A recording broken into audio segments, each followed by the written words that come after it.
अन्ते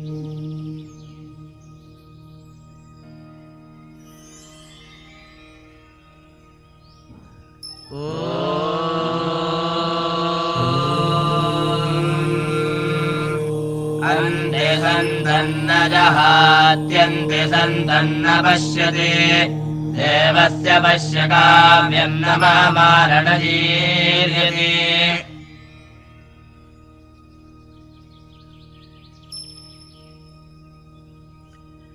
Pondering over evil will not do any good.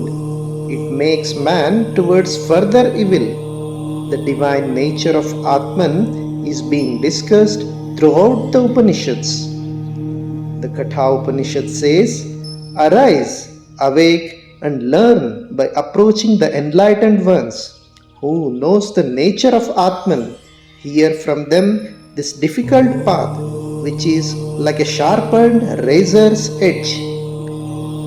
Explaining the divine and pure nature of Atman, Swami Vivekananda says, "If I teach you that your nature is evil, that you should go home and sit in sackcloth and ashes and weep your lives out because you took certain false steps, it will not help you, but will weaken you all the more, and I shall be showing you the road to more evil than good.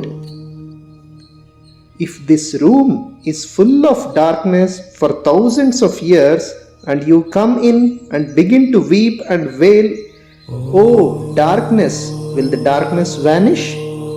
Strike a match and light comes in a moment. What good will it do to you to think all your lives, 'Oh, I have done evil, I have made many mistakes'?